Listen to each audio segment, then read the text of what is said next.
winasak, niyurakan, ninakawan ng dignidad. Habang ako'y nagdurugo't nagluluksa para sa pamilyang ito, nagpapakasarap ang asawa ko sa yakap ng kanyang kabit. Baog siya, wala siyang kwenta. Ang malupit niyang sumpa na dumurog sa aking pagkatao, ngunit tapos na ang pagiging biktima. Aking tatapusin ang kanilang kahibangan. Babangon ako mula sa abo upang bawiin ang lahat. Handa na ba silang harapin ang bangis ng batas at karma? Konting tiis na lang, babe. Kapag nakuha ko na ang promosyon sa tulong ng koneksyon ng pamilya niya, hihiwalayan ko na rin ang baog na yan. Ginagamit ko lang siya para umakyat sa pwesto. Pero ikaw at ang anak natin ang tunay kong pamilya. Ang mga salitang yon ay parang mga talim ng balisong na paulit-ulit na itinusok sa puso ni Corazon. Nakatayo siya sa labas ng bahagyang nakabukas na pinto ng kanilang silid. Bitbit ang isang tray ng mainit na kape at ang paboritong kakanin ni Leandro. Kanina pa siyang 4:00 ng umaga gising, tiniis ang hapdi ng paso sa kanyang daliri mula sa mainit na kawali. Mairaos lang ang masarap na almusal para sa asawang kapapromote lang bilang tungta. Ngunit ang boses na narinig niya mula sa loob ay hindi ang boses ng lalaking pinangakuan niyang mamahalin habang buhay. Iyon ay boses ng isang estranghero, isang mapanlinlang na ahas na matagal na niyang pinapatulog sa kanyang dibdib. Ang tawa ni Leandro, na dati ay nagbibigay sa kanya ng kapayapaan, ngayon ay tila halakhak ng isang demonyo. Naramdaman ni Cora ang biglang paglamig ng kanyang mga kamay. Ang bigat ng tray na hawak niya ay tila naging 1 tonelada, sapat na upang gumuho ang kanyang buong mundo. Nagsimulang manginig ang kanyang mga tuhod at ang bawat tibok ng kanyang puso ay naging isang masakit na pukpok sa kanyang mga sentido. Ang hangin sa paligid ay tila naglaho. Iniwan siyang humihingal sa gitna ng katahimikan ng pasilyo. Hindi siya nakagalaw. Hindi siya nakasigaw. Ang tanging naramdaman niya ay ang unti-unting pagkadurog ng kanyang pagkatao sa loob ng kanyang dibdib. Ang lahat ng sakripisyo niya, ang pagbitiw sa sariling pangarap, ang pagtitiis sa hirap noong nagsisimula pa lang si Leandro, at ang pinakamasakit sa lahat, ang pagkawala ng kanyang kakayahang magkaanak dahil sa pagligtas sa buhay ng lalaking ito, ay tila naging isang malaking biro. Sa gitna ng kanyang pagtulala, isang marahas na kalabog ng pinto ang gumulat sa kanya. Iniluwan nito ang kanyang biyenan na si Doña Carmen. Ang matanda ay nakasuot pa ng kanyang mamahaling bestida na binili gamit ang sahod ni Cora. Ngunit ang mukha nito ay puno ng pagkamuhi. Walang babala. Isang malakas na sampal ang dumapo sa pisngi ni Cora. Ano bang tinatayo-tayo mo dyan, Corazon? Napakabagal mo talagang kumilos. Kaya ka iniiwan ng asawa mo dahil para kang tuod na walang silbi sa bahay na ito. Sigaw ni Doña Carmen. Ang kanyang boses ay puno ng puot at pangungutya. Huwag mong idamay ang anak ko sa kamalasan mo. Kung hindi ka baog, sana ay may apo na ako ngayon. Marunong ka dapat mahiya. Palamunin ka lang dito. Hindi nagbago ang posisyon ni Cora. Ang hapdi sa kanyang pisngi ay wala pa sa kusing ng hapdi sa loob ng kanyang puso. Tumingin siya sa kanyang biyenan at sa likod nito, nakita niya si Leandro na nakatayo. Walang bakas ng pagsisisi sa mga mata habang inaayos ang kanyang uniforme. Walang imik na ibinaba ni Cora ang tray sa sahig. Ang bawat paggalaw niya ay tila automatiko. Parang isang robot na nawalan ng kaluluwa. Pinanood niya ang kanyang biyenan na magpatuloy sa pagmumura. Ngunit ang mga salita nito ay naging isang malabong ingay na lamang sa kanyang pandinig. Ang tanging malinaw sa kanya ay ang imahe ng kanyang sariling mga kamay. Marumi, may mga paso, at puno ng kalyo mula sa paglilingkod sa pamilyang ito.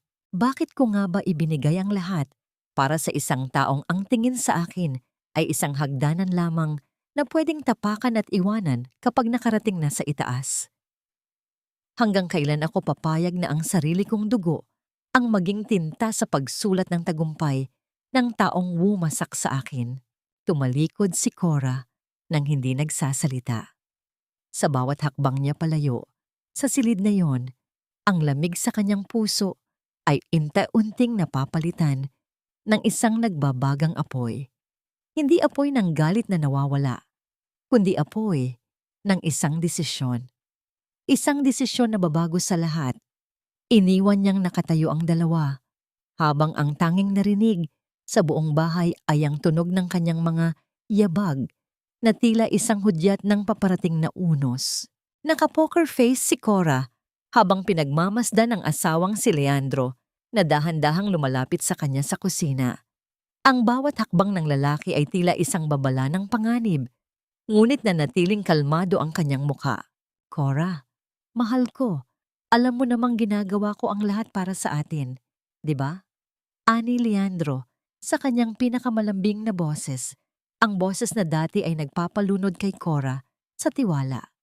Kailangan lang natin ng kaunting puhunan para sa bagong negosyo na sinasabi ko. Yung huling pera sa retirement fund ng mga magulang mo, sigurado akong madodoble natin yon sa loob ng 1 buwan. Isang mapait na ngiti ang sumilay sa labi ni Cora. Sa loob-loob niya, gusto niyang isigaw ang lahat ng naririnig niya kanina, ngunit nanaig ang talino ng isang prosecutor. Alam niyang kailangan niya ng konkretong ebidensya bago siya sumabog. Sige na yining, Leandro, kung yan ang sa tingin mo ay makakabuti sa pamilya natin, ibibigay ko, sagot ni Cora habang kinuha ang ballpen at nilagdaan ang mga papeles sa ibabaw ng mesa. Hindi niya pinatingin ang kanyang kamay na bahagyang nanginginig. Sa sandaling iyon, hindi pera ang ibinibigay niya, kundi ang huling lubid na magbibigti sa kataksilan ng kanyang asawa. Nang tumalikod si Leandro para kumuha ng tubig, mabilis na kinuha ni Cora ang cellphone ng asawa na naiwan sa mesa. Gamit ang kanyang kasanayan sa teknolohiya, mabilis niyang ininstall ang isang nakatagong tracking software na matagal na niyang inihanda bilang bahagi ng isang nakaraang kaso. Ang bawat mensahe, bawat tawag, at bawat lokasyon ni Leandro ay nakakabit na ngayon sa kanyang sariling telepono. Kinabukasan, sa loob ng gusali ng korte, tila isang matigas na pader si Cora. Nakasuot siya ng kanyang pinakamatalim na vest. Ang kanyang buhok ay maayos na nakapusod, ngunit ang kanyang mga mata ay nagpapakita ng pagod na hindi kayang itago ng anumang makeup. Habang naglalakad siya sa pasilyo, muntik na siyang matumba nang maramdaman ang biglang pag-ikot ng paligid. Isang matatag na kamay ang humawak sa kanyang siko. Dahan-dahan, Attorney Valderrama, mukhang hindi ka nakakuha ng sapat na pahinga kagabi. Ito ay si Judge Gabriel. Ang kanyang boses ay malalim at puno ng otoridad, ngunit ang kanyang mga mata ay may taglay na malasakit na bihirang makita sa loob ng korte. Inalalayan niya si Cora patungo sa isang bench at iniabot ang isang bote ng tubig na hindi pa nabubuksan. Salamat, Judge. Medyo marami lang talagang iniisip para sa kasong hinahawakan ko. Pagdadahilan ni Cora, umiiwas sa tingin ng lalaki. Ang hustisya ay hindi nakukuha sa pagmamadali, Cora. Minsan, ang pinakamahalagang laban ay yung nangyayari sa labas ng court. Makahulugang sabi ni Gabriel. Nanatili siyang nakatayo sa tabi ni Cora. Hindi lumalampas sa hangganan na ng pagiging profesional. Ngunit ang kanyang presensya ay tila isang mainit na kumot sa gitna ng nagyayelong mundo ni Cora. May kung anong mensahe sa kanyang mga mata, tila ba alam niya ang bagyong pinagdadaanan ng babae. Nang sumapit ang gabi, habang mahimbing na natutulog si Leandro sa kabilang panig ng kama, dahan-dahang bumangon si Cora. Nagtungo siya sa kanyang maliit na opisina at binuksan ang kanyang laptop.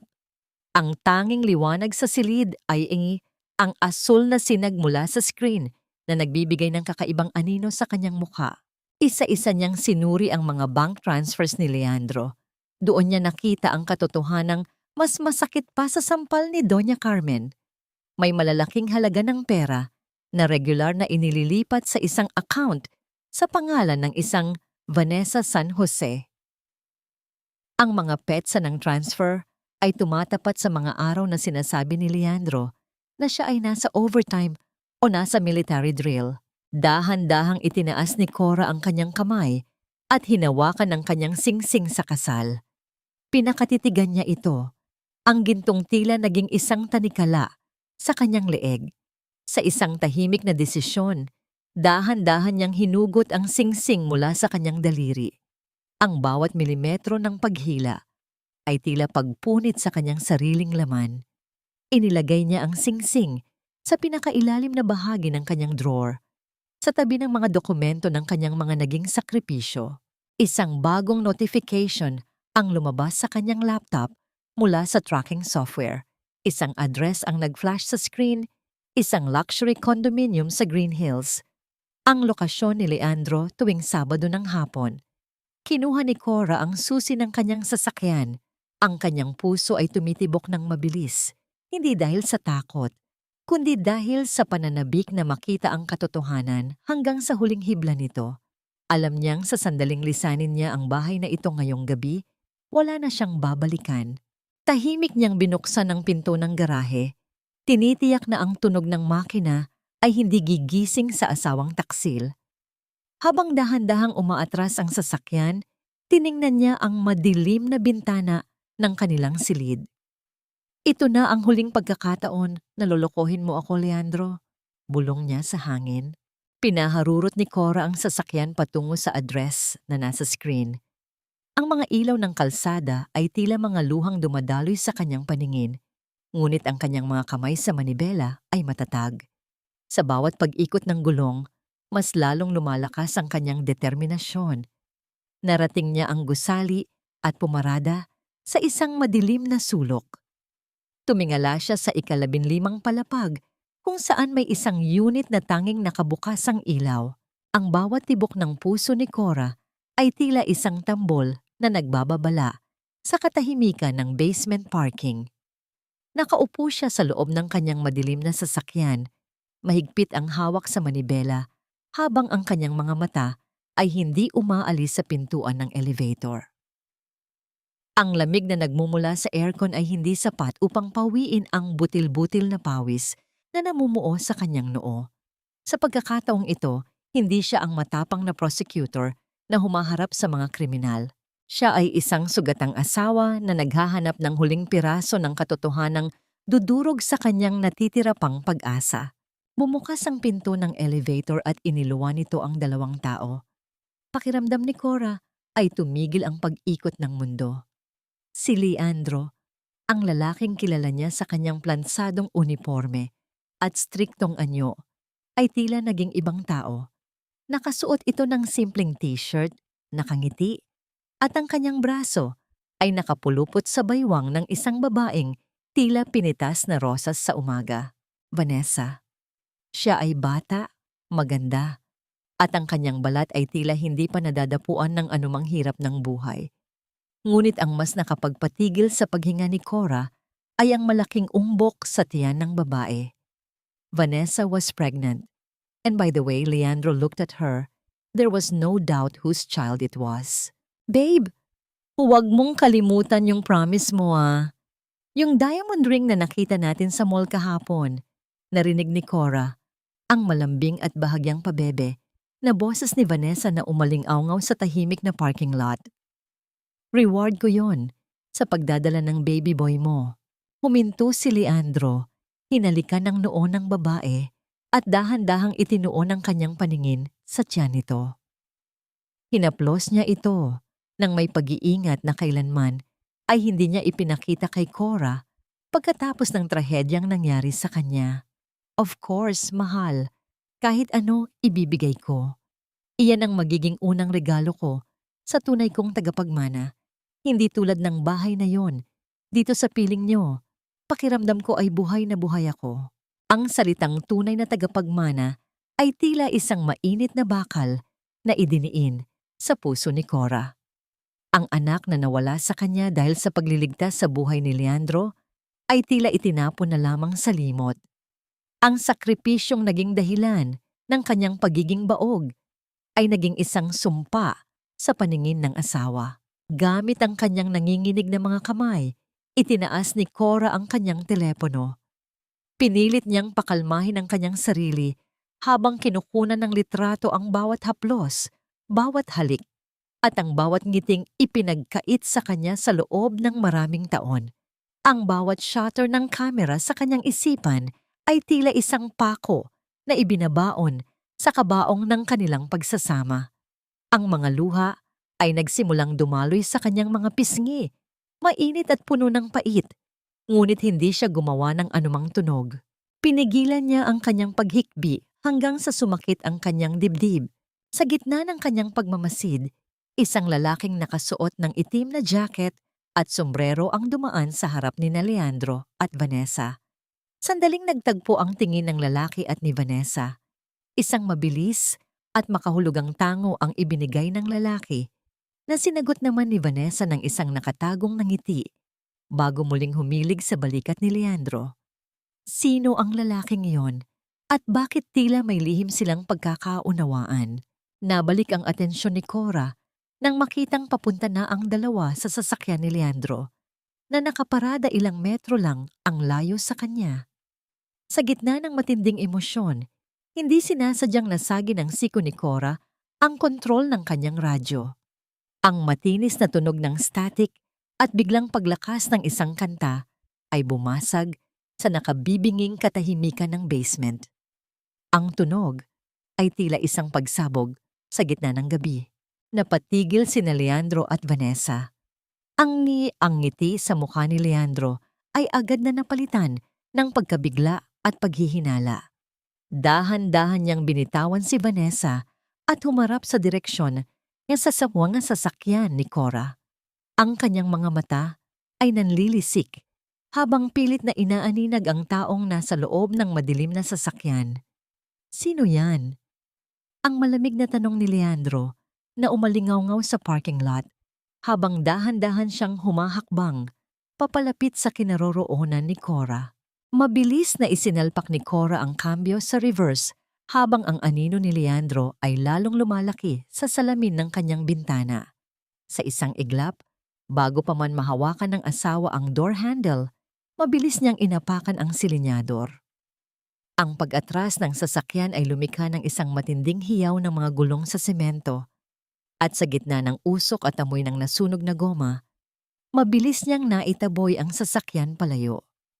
Sa rearview mirror, nakita niya ang naguguluhang mukha ni Leandro na unti-unting lumiliit, naiwang nakatayo sa gitna ng parking lot, pilit na inaaninag ang plaka ng sasakyang kasing bilis ng kidlat na naglaho sa dilim. Hindi dumiretso ng uwi si Cora, na natili siyang nakaparada sa isang madilim na eskinita malapit sa kanilang subdivision. Pilit na pinapakalma ang kanyang nanginginig na buong katawan. Ngunit ang tadhana ay tila may mas malupit pang biro. Habang dahan-dahan siyang papalapit sa likod na bahagi ng kanilang bakod, nakita niya ang isang pamilyar na bulto sa tapat ng gate sa likuran. Doon, sa ilalim ng malamig na liwanag ng poste, nakatayo si Doña Carmen. Ang kanyang biyanan ay may kausap sa loob ng isang nakaparadang taxi. Nang bumaba ang salamin ng kotse, nanigas ang buong pagkatao ni Cora. Si Vanessa ang nasa loob. Nakita ni Cora ang pag-abot ni Doña Carmen ng isang maliit na pelus na kahon. Ang kahon na naglalaman ng mga alahas na pag-aari ng yumaong lola ni Cora. Mga pamanang hiyas na kailanman ay hindi ipinahiram sa kanya dahil hindi raw siya karapat-dapat. Isuot mo ito, Hija. Narinig ni Cora ang malambing na boses ng biyenan. Isang boses na puno ng pagmamahal na kailanman ay hindi nito ipinaramdam sa kanya. Ikaw ang tunay na biyaya sa pamilyang ito. Huwag mong alalahanin ang baog na yon. Konting tiis na lang at mapapalayas na rin natin siya sa buhay ni Leandro. Ang mahalaga ay ang apo ko na nasa sinapupunan mo. Mabilis na inilabas ni Cora ang kanyang recorder. Ang bawat salitang lumalabas sa bibig ng matanda ay tila mga uod na gumagapang sa kanyang pandinig, ngunit tiniis niya ito. Ang bawat hija at biyaya ay itinala niya sa kanyang memorya at sa kanyang gadget. Sa sandaling iyon, ang huling hibla ng utang na loob na nagbubuklod sa kanya sa pamilyang Villanueva ay tuluyan ng naputol. Ang bawat sakripisyo niya para sa matandang ito, ang pag-aalaga rito Noong may sakit, ang pagbabayad ng mga utang nito ay tila naging isang malaking kasalanan sa sarili niya. Pumasok si Cora sa loob ng bahay ng parang isang multo. Dumiretso siya sa kusina at nakita ang isang mangkok ng mainit na sarsa na inihanda niya para sa hapunan ni Doña Carmen. Tiningnan niya ang usok na lumalabas dito, simbolo ng kanyang pagmamalasakit na palaging binabaliwala. Sa isang marahas, ngunit tahimik na pagkilos, itinaas niya ang mangkok at ibinuhos ang laman nito sa lababo. Pinanood niya ang malapot na likido na dahan-dahang lumulubog sa imbonal kasabay ng kanyang mga natitirang damdamin para sa pamilyang ito. Ilang sandali pa ay narinig niya ang pagpasok ni Leandro. Ang lalaki ay naglalakad ng mayabang, tila ba hindi galing sa isang kuta ng kataksilan.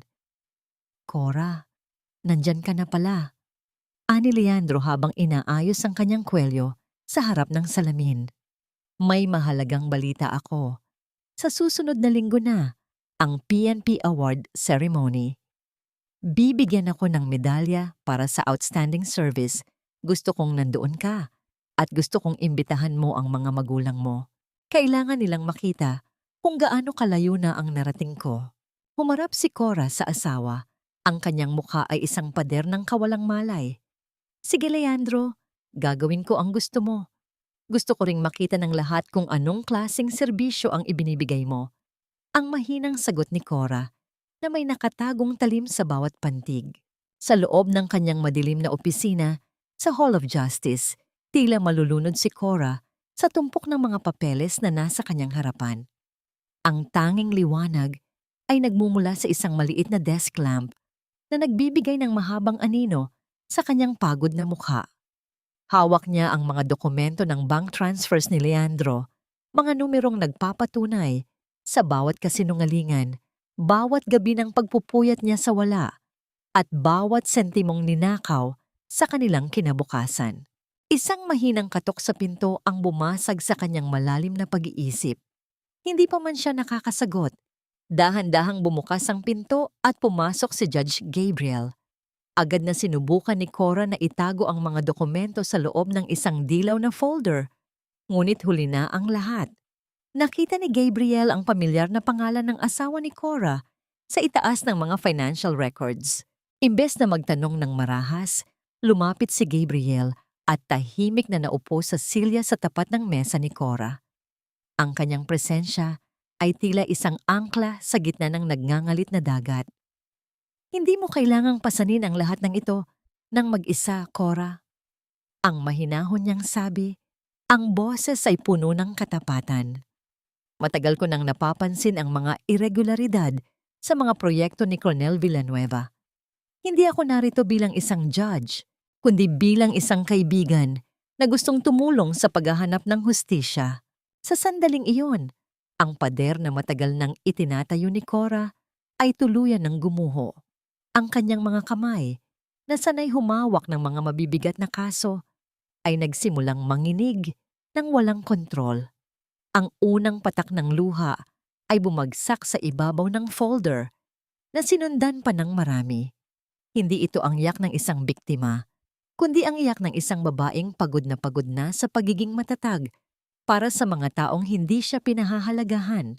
Hindi lumapit si Gabriel upang hawakan siya. Isang kilos ng paggalang sa kanyang espasyo, ngunit iniabot nito ang isang malinis na panyo. Nanatili siyang nakaupo ng tahimik, hinahayaang mailabas ni Cora ang lahat ng sakit sa pamamagitan ng kanyang mga hikbi. Sa katahimikan ng silid, ang tanging maririnig ay ang mabigat na paghinga ni Cora at ang marahang pagtikhim ni Gabriel. Nang kumalma na si Cora, nagsimula silang mag-usap. Hindi tungkol sa sakit, kundi tungkol sa plano. May mga butas ang kanyang mga transaksyon, paliwanag ni Gabriel habang sinusuri ang mga papeles. "Tutulungan kita. Sisiguraduhin nating hindi lang siya mawawalan ng posisyon, kundi mananagot siya sa batas ng walang kawala." Ang pagtutulungan nila ay tila isang banal na alyansa, ang talino ng isang prosecutor at ang karunungan ng isang judge na nagkakaisa laban sa kasamaan. Lumabas sandali si Gabriel at pagbalik niya ay may dala siyang isang tasa. Inilapag niya ito sa tapat ni Cora. Imbes na ang dati niyang iniinom na matapang at mapait na kape, ito ay isang mainit na soklate. Uminom ka muna. Kahit ang pinakamatapang na mandirigma, kailangan din ng tamis para magpatuloy. Ang malambing niyang sabi. Ang init ng tasa sa mga kamay ni Cora ay tila dumaloy hanggang sa kanyang puso. Isang maliit na sandali ng kilig na hindi nagmumula sa pagnanasa, kundi sa pakiramdam na sa wakas ay may isang taong nagmamalasakit sa kanyang kapakanan. Habang maingat nilang binubuo ang bawat detalye ng kanilang hakbang para sa paparating na seremonya, biglang tumunog ang telepono ni Cora. Isang mensahe mula sa kanyang informant sa ospital. Nanigas ang kanyang mukha sa nabasa. Vanessa is in early labor. Leandro just left the command conference to be with her. Ang bulong ni Cora, ang kanyang boses ay tila yelo sa lamig. Sa labas ng gusali, ang tunog ng papalapit na ambulansya ay tila isang malakas na hudyat ng tadhana na hindi na mapipigilan. Ang bawat hakbang ni Cora sa makinis na sahig ng ospital ay tila tunog ng isang paparating na hatol. Nakasuot siya ng isang dekalidad na charcoal gray suit, ang kanyang tindig ay tuwid at ang kanyang mga mata ay walang bakas ng pag-aalinlangan. Sa dulo ng pasilyo ng VIP ward, narinig niya ang masayang halakhak ni Leandro at Doña Carmen. Isang matikas na lalaki ang magdadala ng apelyido natin, Leandro, ani Doña Carmen. Ang boses ay puno ng kagalakan habang nakasilip sa bintana ng delivery room. Salamat sa Diyos at tinapos na niya ang sumpa ng kamalasan ng baog mong asawa. Bukas na bukas, palayasin mo na ang babaeng yan. Hindi siya karapat-dapat sa dangal ng pamilya Villanueva. Huwag kang mag-alala, ma, sagot ni Leandro. Ang kanyang tinig ay puno ng kayabangan. Tapos na ang silbi ni Cora. Ngayong nakuha ko na ang tiwala ng mga magulang niya at ang posisyon ko, wala na siyang halaga sa akin. Itatapon ko siya na parang basurang nakakasagabal sa bago nating buhay ni Vanessa. Eksaktong pagkatapos ng huling salita ni Leandro, bumukas ang pinto ng elevator sa tapat nila. Lumabas si Cora, ang kanyang anyo ay tila isang reyna na handang bawiin ang kanyang trono. Ang katahimikan ay biglang bumalot sa pasilyo. Tanging ang tunog ng paghinga ni Leandro na tila nabulunan ang maririnig. Cora, anong ginagawa mo rito? Ang bulyaw ni Leandro. Ang kanyang mukha ay namula sa galit at gulat. Wala kang karapatang pumunta rito. Umalis ka bago pa kita kaladkarin palabas. Hindi natinag si Cora.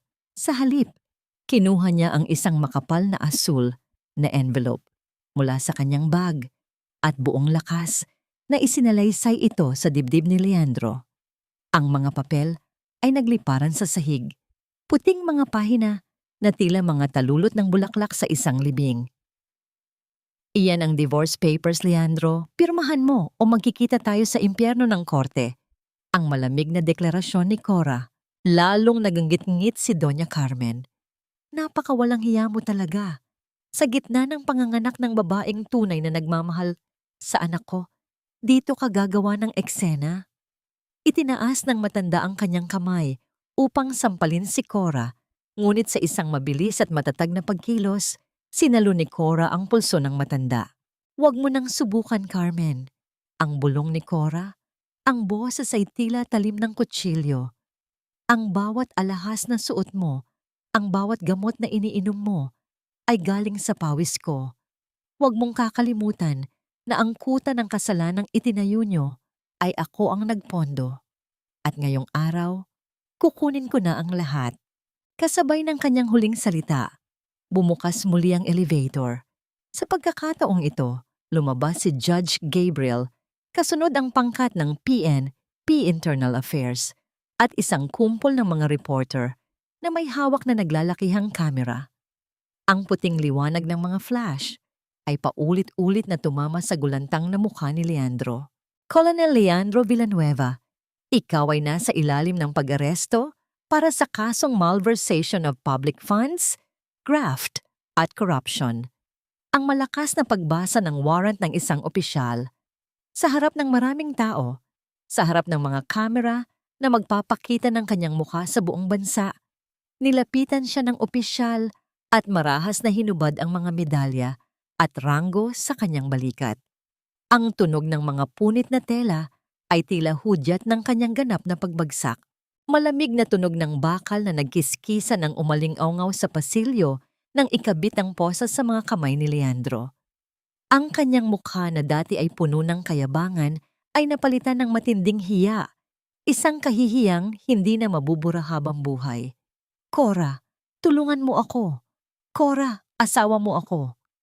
Ang pagsusumamo ni Leandro, ang kanyang boses ay puno ng desperation habang pilit na kumakawala sa mga pulis. Tumingin si Cora sa kanya ng huling pagkakataon.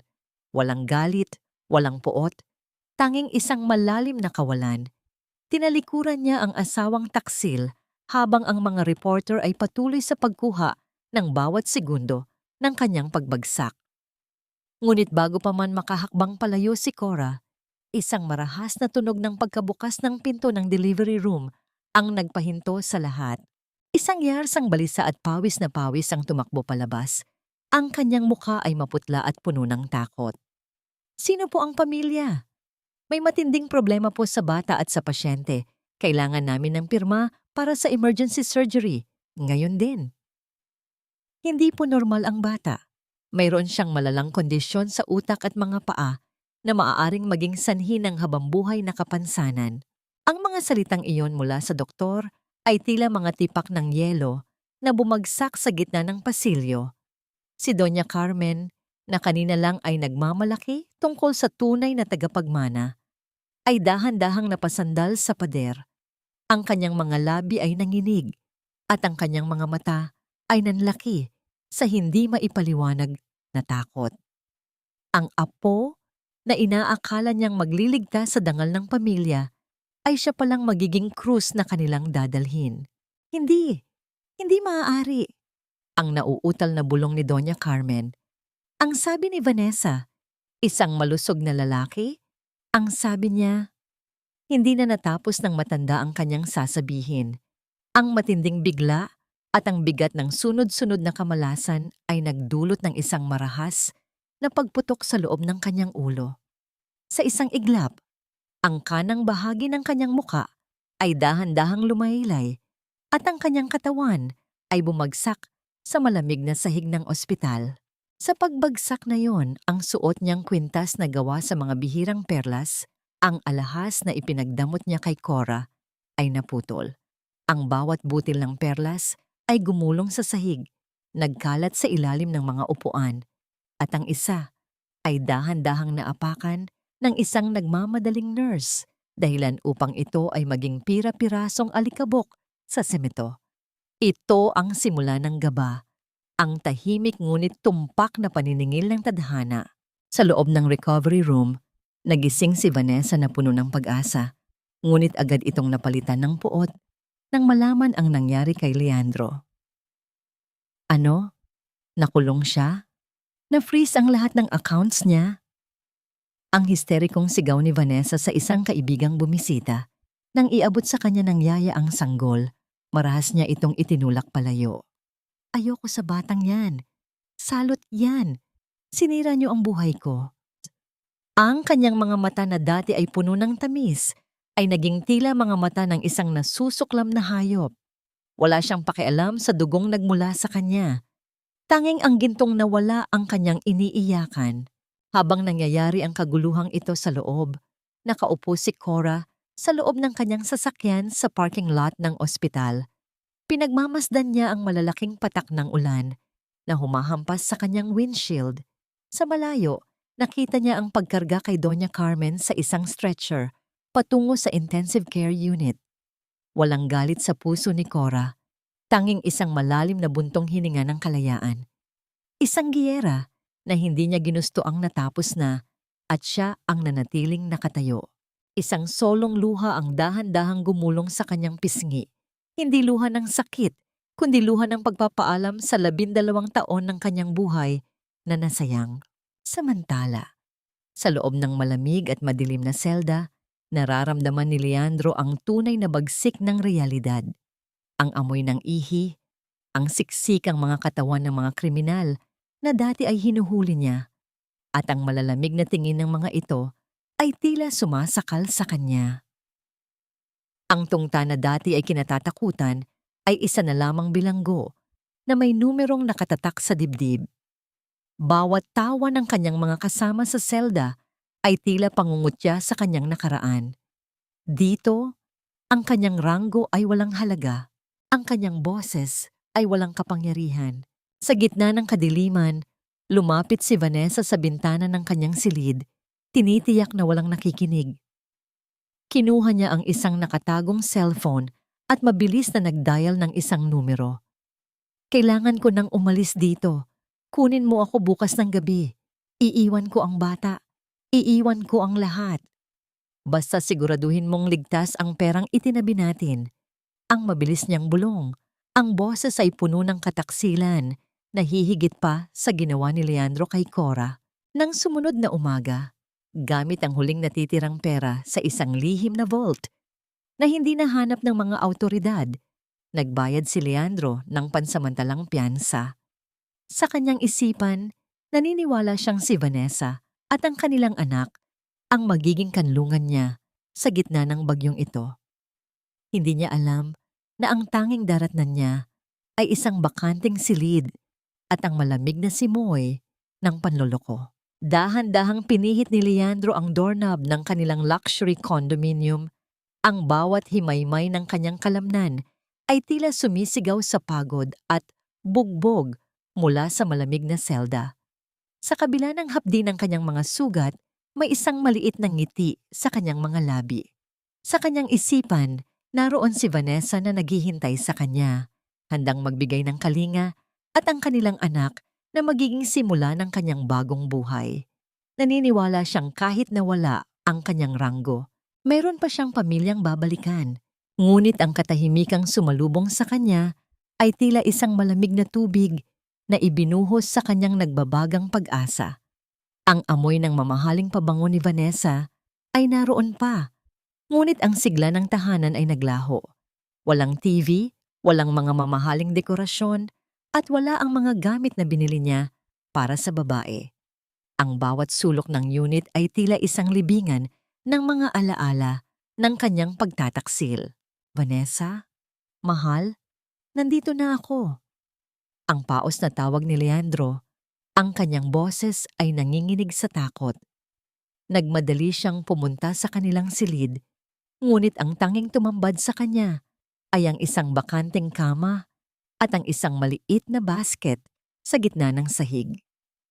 Doon, nakabalot sa isang manipis at maruming kumot, ay ang kanilang anak na may kapansanan, umiiyak ng mahina at tila hirap sa bawat paghinga. Narinig niya ang tunog ng papalapit na sasakyan sa ibaba. Sumilip si Leandro sa bintana at nakita niya ang isang itim na SUV. Lumabas si Vanessa, suot ang kanyang pinakamagandang damit at nakahawak sa braso ng lalaking nakita ni Cora sa parking lot noong nakaraang gabi. Mabilis na tumakbo pababa si Leandro, halos madapa sa bawat baitang ng hagdan, hanggang sa maabutan niya ang dalawa sa lobby. "Vanessa, saan ka pupunta? Bakit mo iniwan ang anak natin?" Ang sigaw ni Leandro habang hinahawakan ang braso ng babae. Marahas na binawi ni Vanessa ang kanyang braso, ang kanyang mukha ay puno ng pagkamuhi at pandidirito. "Bitawan mo ako, Leandro. Wala ka ng kwenta. Akala mo ba ay mahal talaga kita? Minahal ko ang posisyon mo, ang pera mo, at ang kapangyarihan mo. Ngayong isa ka na lang basura at kriminal. Bakit pa ako mananatili sa'yo? Pero ang anak natin, kailangan ka niya." Ang pagsusumamo ni Leandro, ang kanyang mga mata, ay nagsisimulang punuin ng luha ng pagsisisi. Isang mapait na tawa ang pinakawalan ni Vanessa. "Anak natin, iyo lang ang batang yan. Isang halimaw na bunga ng ating kasalanan. Hindi ako magsasayang ng buhay para alagaan ang isang tila basurang bata. na kailanman ay hindi makakalakad. Sayong-sayo na siya, Leandro. Bagay kayo, isang tinalikuran ng batas at isang tinalikuran ng kalikasan. Hindi na nakasagot si Leandro nang bigla siyang itulak ng lalaking kasama ni Vanessa. Ang lakas ng pagkakatulak ay nagdulot ng kanyang pagbagsak sa isang malalim na putikan sa gilid ng kalsada, kasabay ng biglang pagbuhos ng malakas na ulan. Ang tunog ng mabilis na pag-alis ng sasakyan ni Vanessa ay tila huling kanta ng kanyang dating buhay. Dahan-dahang gumapang si Leandro pabalik sa loob, basang-basa, puno ng putik, at ang puso ay ganap ng nawasak. Umakyat siya sa unit at kinuha ang umiiyak na sanggol. Sa gitna ng dilim at ng ugong ng kulog, lumuhod si Leandro sa sahig, yakap-yakap ang anak, na dati ay itinuring niyang tagapagmana, ngunit ngayon ay tanging kasama sa kanyang pagkalugmok. Ang bawat hikbi niya ay nalunod sa ingay ng bagyo. Hindi pa man natatapos ang gabi, isang marahas na katok ang bumasag sa kanyang pagdadalamhati. Isang grupo ng mga kalalakihan ang pumasok, mga kinatawan ng bangko at mga creditors na kumuha ng utang ni Leandro. Wala ka ng karapatan dito, Villanueva. Labas! Lahat ng ito ay kukunin na ng bangko. Ang malamig na utos ng pinuno ng grupo. Wala nang nagawa si Leandro. Bit-bit ang sanggol sa kanyang kaliwang braso at dahan-dahang itinayo ang kanyang ina na si Doña Carmen na hindi na makapagsalita at nakatitig na lamang sa kawalan. Lumabas siya sa kalsada. Sa ilalim ng madilim na langit at sa gitna ng malakas na ulan, dahan-dahan niyang itinulak ang gulong ng wheelchair ng kanyang ina habang karga ang batang may kapansanan, patungo sa isang buhay na punong-puno ng dusa at sipayo. Sa gitna ng isang tahimik na subdivision, malayo sa ingay ng lungsod at sa mga bulong ng iskandalo, dahan-dahang binubuksan ni Cora ang mga bintana ng kanyang bagong tahanan. Ang simoy ng hangin ay amoy sariwang damo at mga bulaklak ng sitsirika.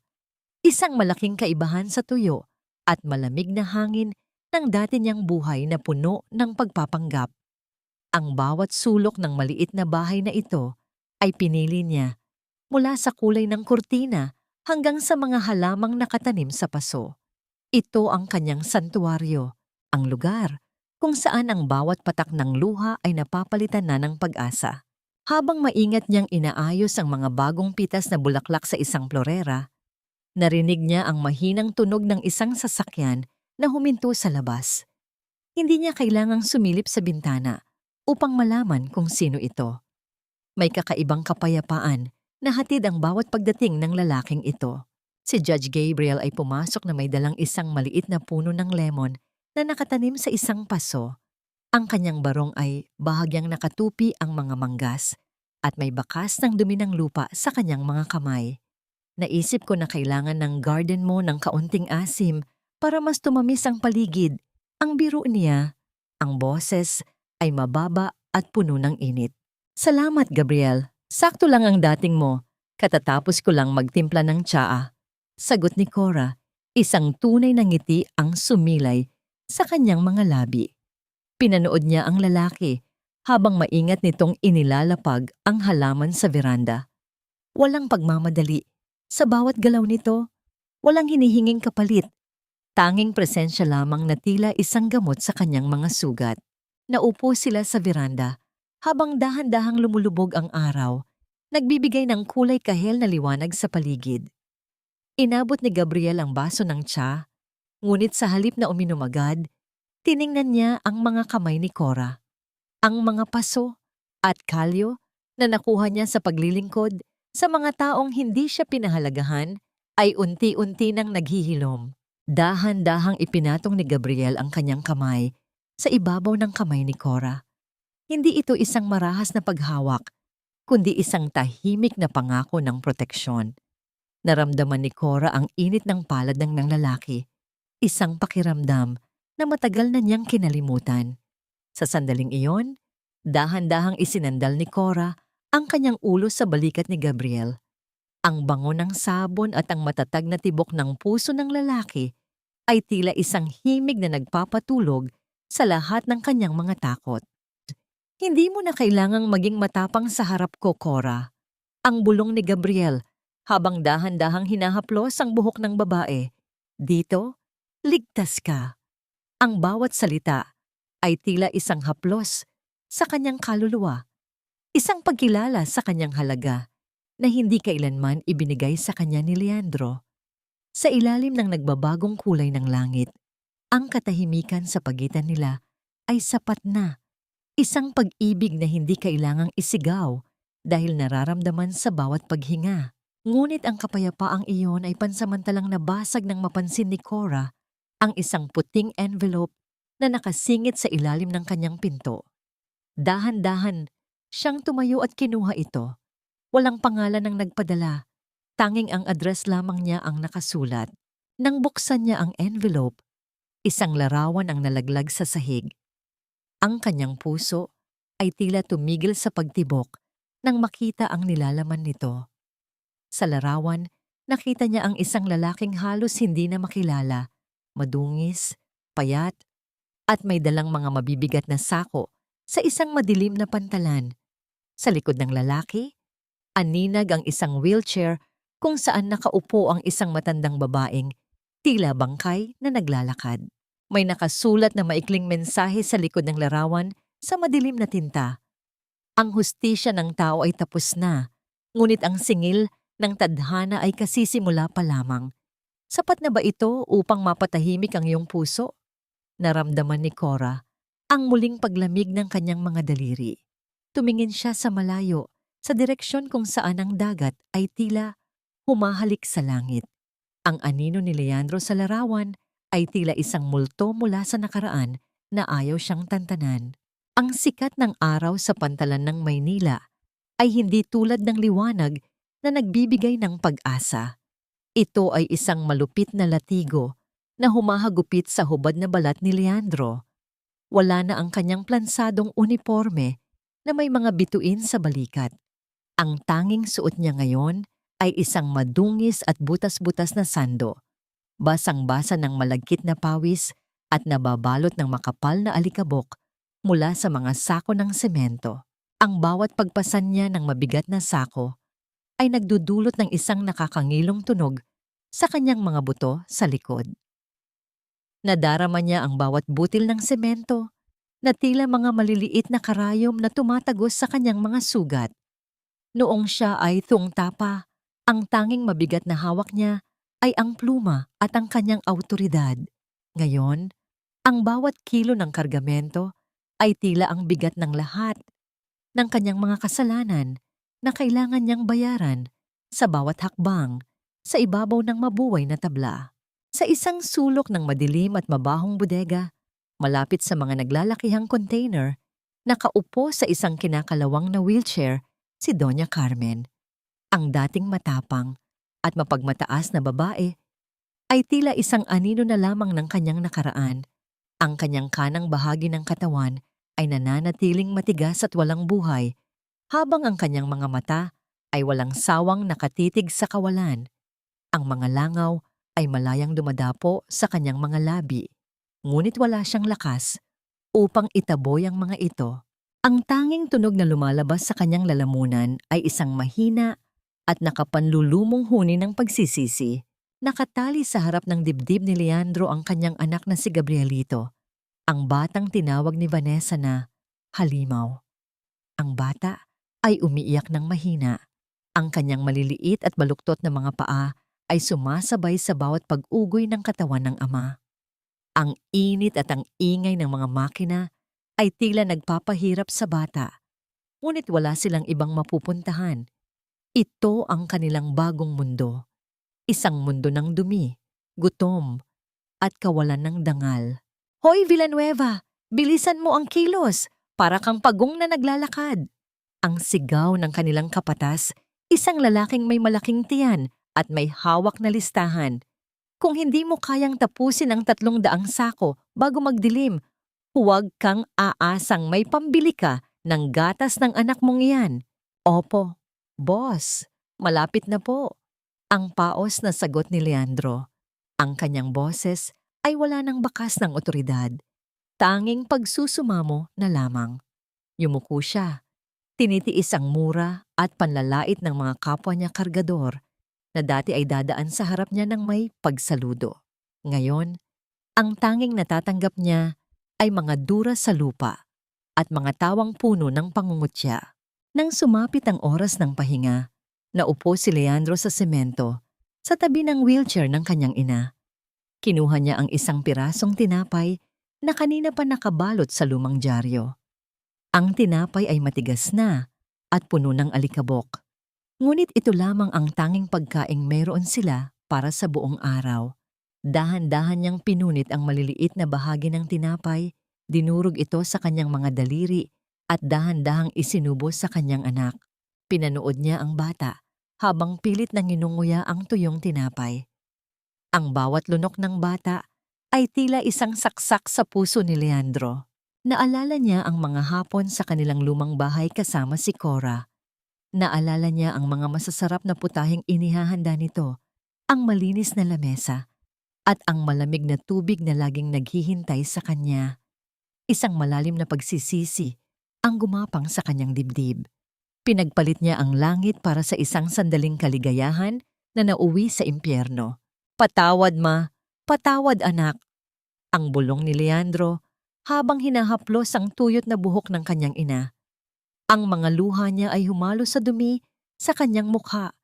Lumilikha ng mga mapuputik na guhit sa kanyang pisngi. Ngunit ang tadhana ay tila hindi pa tapos sa paniningil.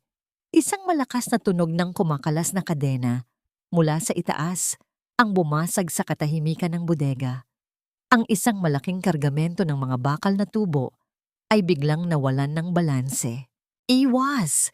Leandro, iwas! Ang sigaw ng isang kasamahan. Sinubukan ni Leandro na tumalon palayo habang yakap ang kanyang anak. Ngunit ang kanyang pagod na katawan ay hindi nakasabay sa kanyang isipan. Ang mabibigat na tubo ay bumagsak ng marahas sa kanyang kaliwang binti. Isang matinding hiyaw ng sakit ang umaling-awngaw sa buong pantalan. Isang tunog ng pagkadurog ng buto na tila hudyat na hindi na siya muling makakatayo ng matuwid. Ang hangin sa loob ng sala ng hukuman ay tila kasing lamig ng yelo, tuyo at puno ng bigat ng batas. Ang tanging maririnig ay ang mahinang pag-ikot ng mga bentilador sa kisame at ang paminsan-minsang pagbuklat ng mga pahina ng makakapal na record. Sa gitna ng silid, nakatayo si Attorney Corazon Valderrama. Suot ang kanyang itim na toga, ang kanyang tindig ay tila isang matibay na haligi ng katarungan. Wala nang bakas ng luhang dumaloy sa kanyang mga mata noong mga nakaraang buwan. Ang tanging makikita ngayon ay ang talas ng isang bihasang taga-usig. Sa kabilang panig, isang mahinang tunog ng gulong ng wheelchair ang bumasag sa katahimikan. Iniluwan nito ang isang lalaking halos hindi na makilala. Si Leandro ay nakaupo ng baluktot. Ang kanyang kaliwang binti ay balot ng madungis at may mantsa ng dugo na benda. Ang kanyang balat ay tila naging kulay abo at ang kanyang mga mata ay lubog at walang buhay. Wala na ang dating tikas ng isang tungta. Ang tanging natira ay isang basag na tao na pilit na kumakapit sa huling hibla ng kanyang dignidad. Ang nasasakdal, Leandro Villanueva, ay napatunayang nagkasala ng walang pag-aalinlangan sa mga kasong malversation of public funds at graft. Ang boses ni Cora ay umalingaw-ngaw sa buong silid, matatag at walang panginginig. Ang bawat sentimong ninakaw niya ay hindi lamang kinuha sa kaban ng bayan, kundi kinuha sa pawis ng mga taong pinangakuan niyang paglilingkuran. Walang puwang ang awa sa isang taong sadyang pumatay sa tiwala ng publiko, kapalit ng sariling luho. Naramdaman ni Leandro ang bawat salita ni Cora na tila mga pako na ibinabaon sa kanyang pagkatao. Tumingin siya sa kanyang dating asawa. Ang kanyang mga labi ay nanginginig at tila may gustong sabihin, "Cora, patawad." Ang paos at mahinang bulong niya, sapat lamang upang marinig ng mga nasa malapit. Ang kanyang mga mata ay puno ng pagsusumamo Umaasang makakita ng kahit katiting na emosyon sa mukha ng babaeng dati niyang minaliit. Ngunit si Cora ay nanatiling tila isang rebultong gawa sa marmol. Hindi niya tinignan ang mga mata ni Leandro. Para sa kanya, ang lalaking nasa harap niya ay hindi na ang asawang minahal niya. Ito ay isa na lamang numero sa isang kaso, isang kriminal na kailangang hatulan. Hinihiling ng prosekusyon ang pinakamataas na parusa na 15 taong pagkabilanggo. Pagpapatuloy ni Cora, ang kanyang mukha ay hindi man lang nagbago ng ekspresyon. Isang mabigat na katahimikan ang namayani nang tumayo ang hukom upang basahin ang pinal na desisyon. Ang tunog ng pagbagsak ng gavel sa ibabaw ng lamesa ay tila hudyat ng katapusan ng lahat para kay Leandro. 15 taon, ang hatol na umalingaw-ngaw. Isang sentensyang kasing bigat ng mga sakong pinasa ni Leandro sa pantalan. Nang dahan-dahang itulak ng mga gwardiya ang wheelchair ni Leandro palabas ng silid, pilit niyang inabot ang laylayan ng toga ni Cora. Cora, parang awa mo na.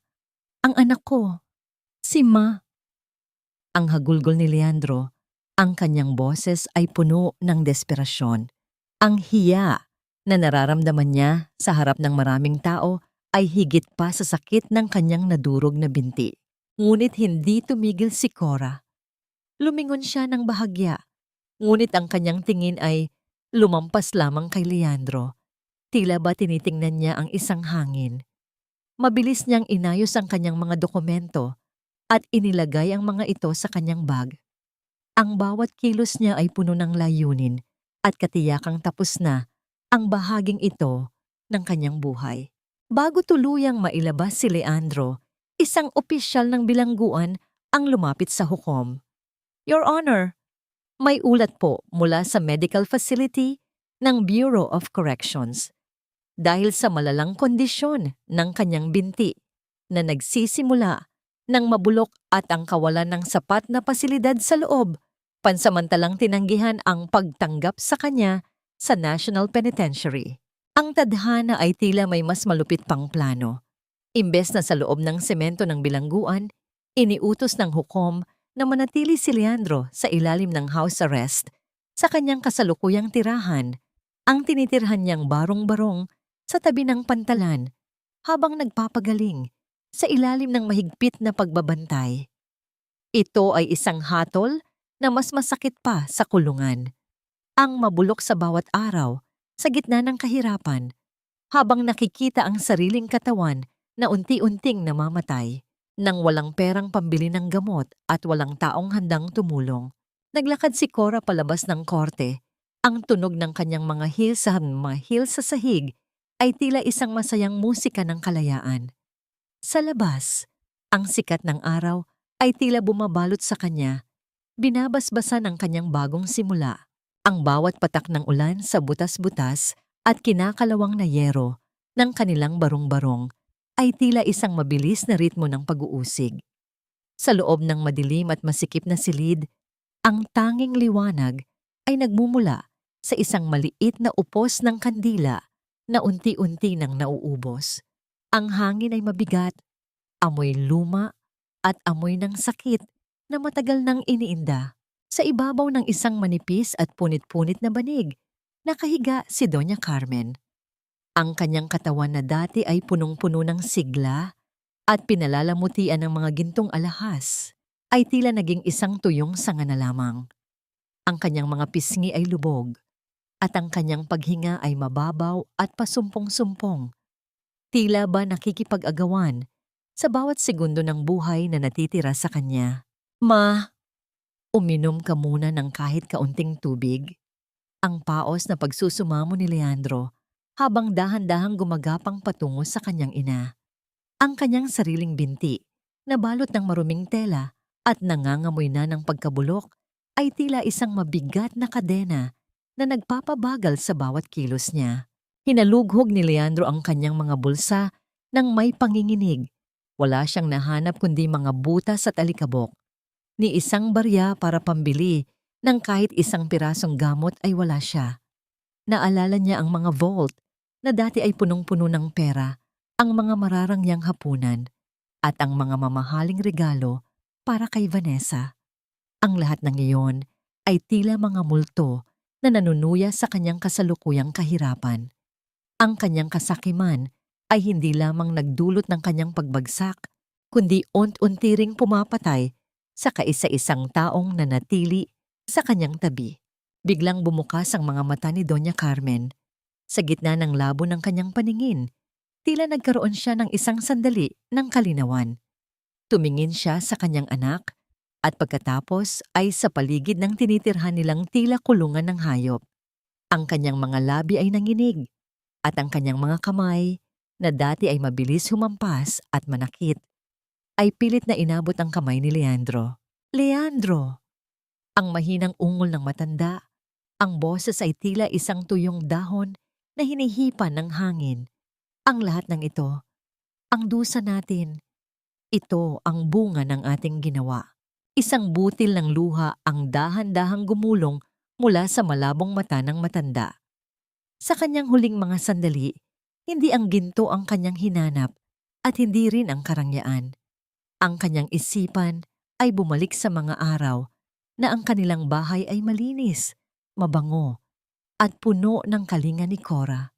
Naalala niya ang bawat pagtitiis ng kanyang dating dula, ang bawat haplos nito noong siya ay may sakit, na palagi niyang sinusuklian ng mura at pangungutya.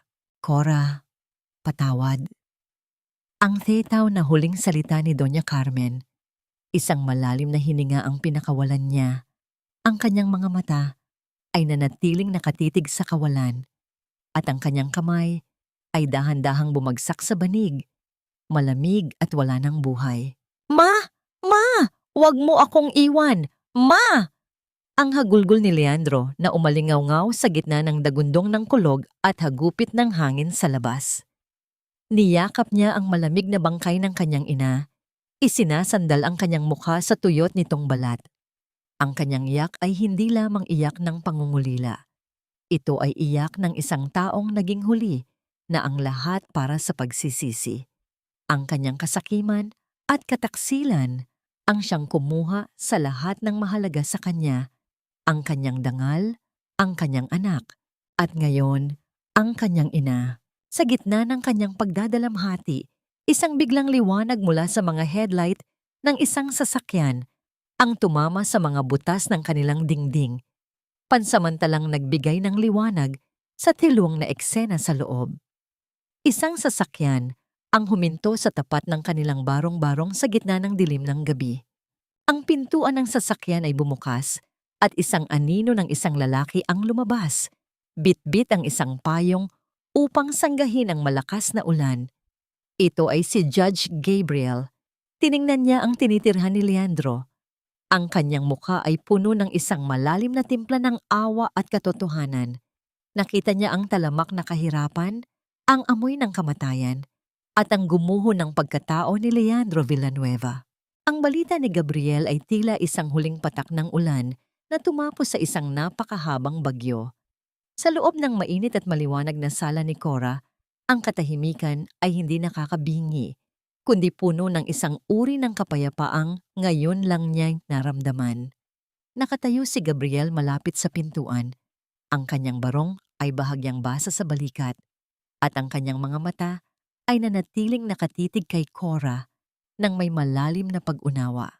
Patay na ang iyong dating biyenan, Cora, ang mahinahong sabi ni Gabriel. Nakita ko ang lahat, ang kahirapan, ang dusa, at ang huling sandali ni Doña Carmen. Namatay siya sa gitna ng pangungulila at pagsisisi. Nanatiling nakaupo si Cora, ang kanyang mga kamay ay nakapatong sa kanyang kandungan. Walang luhang pumatak at wala ring nangiting sumilay sa kanyang mga labi. Sa kanyang isipan, naglakbay ang mga alaala ng bawat sampal, bawat mura, at bawat gabing pinaiyak siya ng matandang babae. Ngunit sa halip na puot, ang naramdaman ni Cora ay isang malalim na gaan.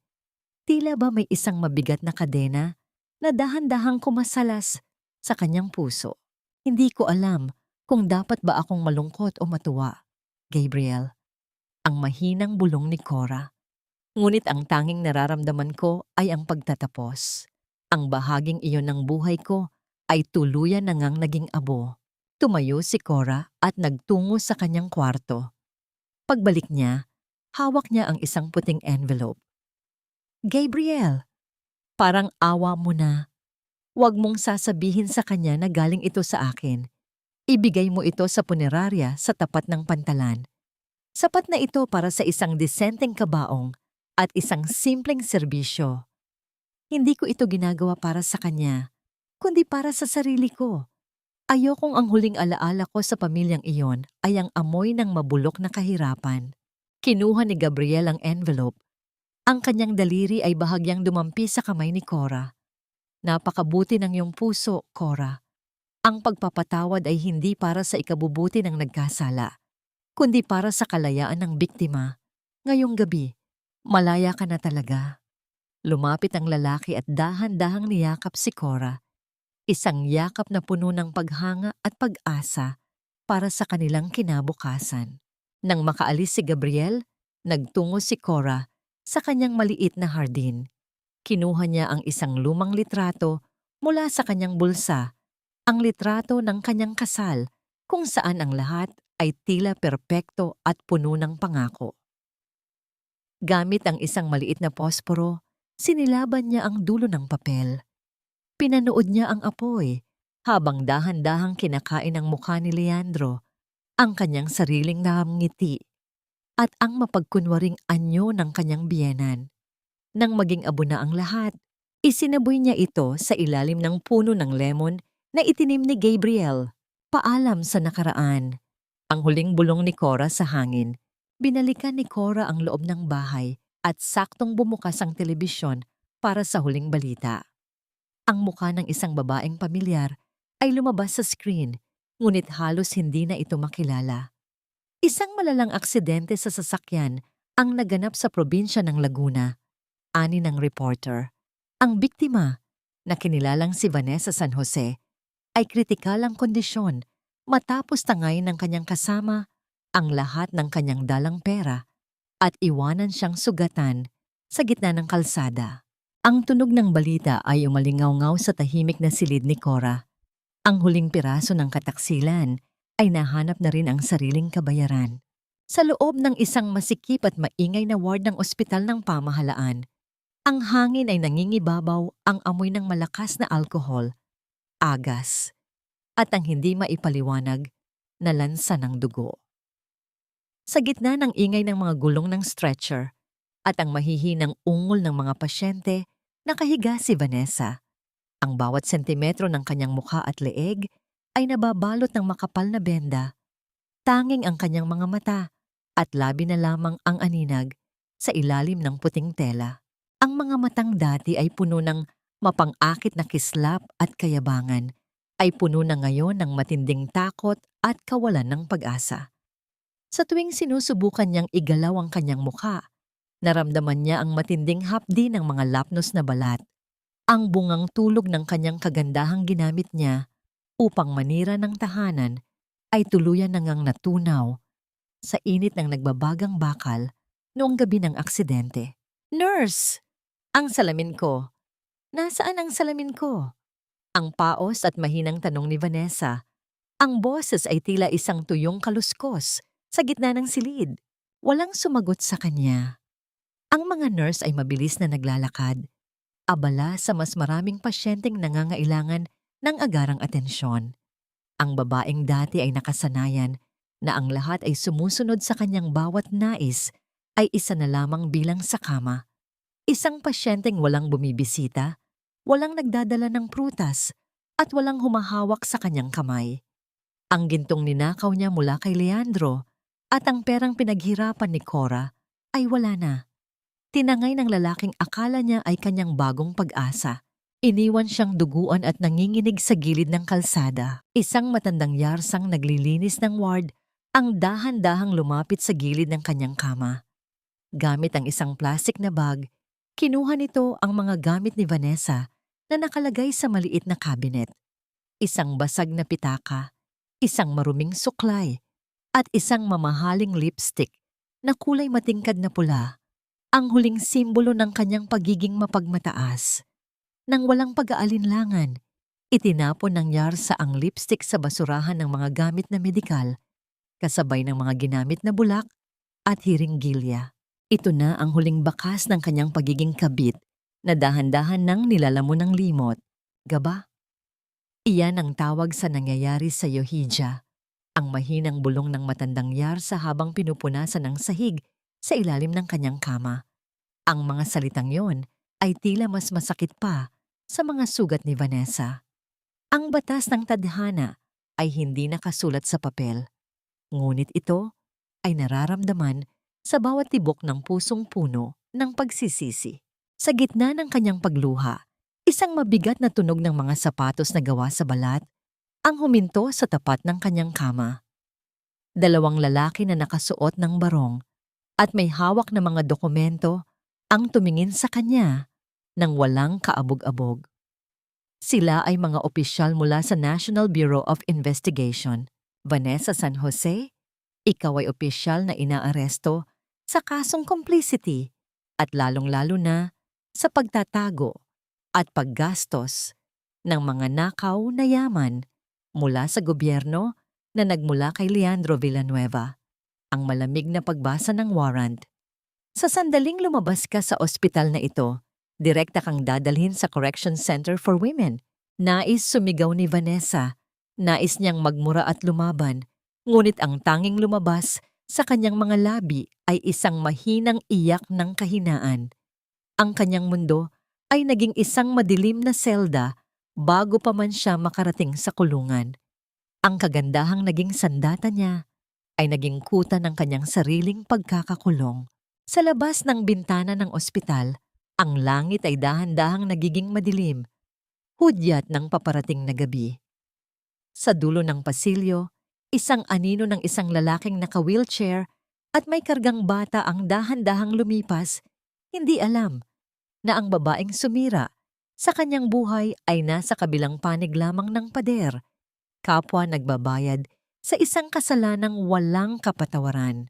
Ang bawat patak ng ulan sa gabing iyon ay tila walang katapusang luha ng langit na humahalik sa maruming semento ng abalang lungsod. Sa gitna ng ingay ng mga busina at ang mabilis na paglalakad ng mga taong may kani-kaniyang payong, isang anino ang dahan-dahang gumagalaw sa gilid ng kalsada.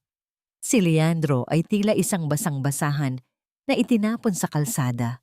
Payat, madungis, at ang kanyang mukha ay nababalot ng makapal at hindi maayos na balbas. Ang kanyang kaliwang binti ay wala na. Tanging isang putol na bahagi na lamang na nakabalot sa maruming tela ang natira matapos ang operasyong hindi naagapan. Nakaupo siya sa isang luma at kinakalawang na wheelchair. Pilit na itinutulak ang mga gulong gamit ang kanyang mga kamay na puno ng paltos at dumi. Sa kanyang harap, nakatali sa isang piraso ng lumang kumot ay ang kanyang anak na si Gabrielito. Ang bata ay tahimik, ang kanyang mga mata ay malalim, at tila pagod na rin sa mundong hindi siya tinanggap.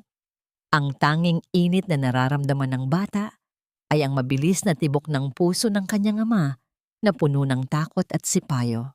Huminto si Leandro sa tapat ng isang naglalakihang LED screen sa gitna ng isang tanyag na intersection. Ang liwanag ng screen ay tila nanunuya sa kanyang kadiliman. Sa isang iglap, tumigil ang mundo para kay Leandro. Ang mukha ng isang babaeng pamilyar ay bumandera sa buong lungsod. Ito ay si Cora. Nakasuot siya ng isang lila at long lay na gown. Ang kanyang buhok ay maayos na nakapusod at ang kanyang balat ay tila nagniningning sa ilalim ng mga ilaw ng entablado. Siya ay kinikilala bilang Outstanding Prosecutor of the Year. Ang kanyang boses na dati ay naririnig lamang ni Leandro sa loob ng kanilang bahay, ngayon ay umuugong sa bawat sulok ng lungsod. Ang hustisya ay hindi lamang tungkol sa pagpaparusa, ang nakangiting sabi ni Cora sa screen. Ito ay tungkol sa pagbawi sa iyong sariling dangal at pagpapakita na ang katotohanan ay laging mananaig. Naramdaman ni Leandro ang isang matinding hapdi sa kanyang dibdib. Mas matindi pa sa sakit ng kanyang naputol na binti. Nakita niya ang paglapit ng isang lalaki sa tabi ni Cora sa screen. Si Judge Gabriel ay nakatayo nang may pagmamalaki. Dahan-dahang hinawakan ang kamay ni Cora at hinalikan ito nang may paghanga sa harap ng maraming tao. Ang dalawa ay tila mga bituin sa langit, malayo, makinang, at hindi na maabot. Tiningnan ni Leandro ang kanyang sariling mga kamay, marumi, nanginginig, at tila amoy ng pagkabulok.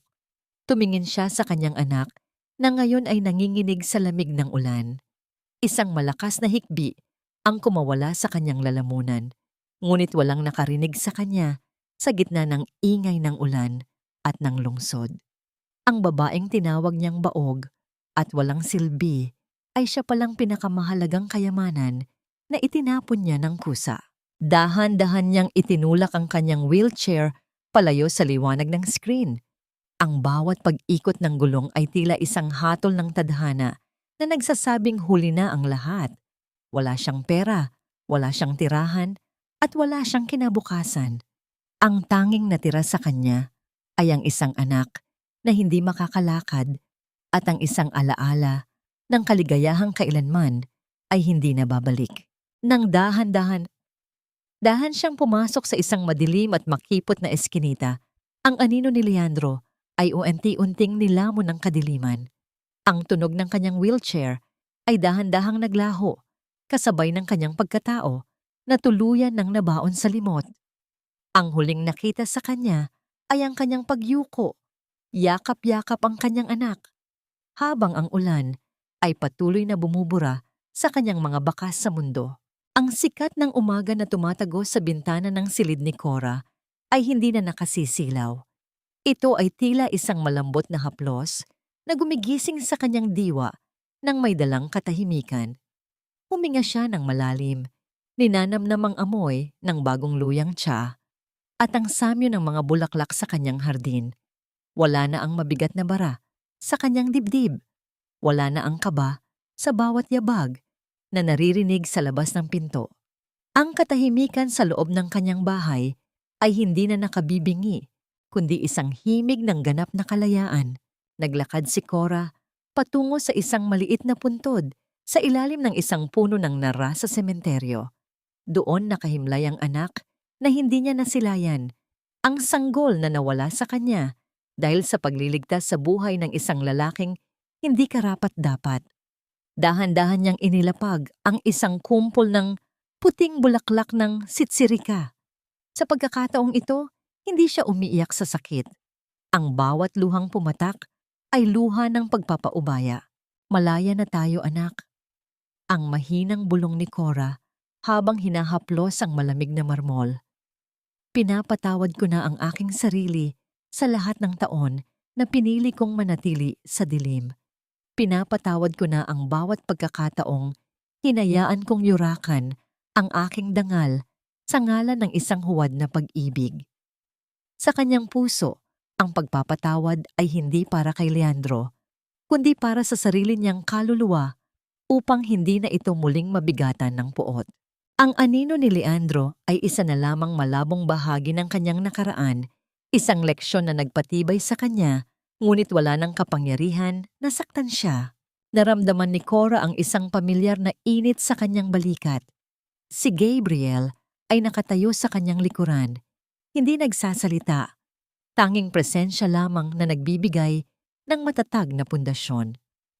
Dahan-dahang kinuha ni Gabriel ang kamay ni Cora, ang kanilang mga daliri ay nag-intertwine ng may pag-iingat at respeto.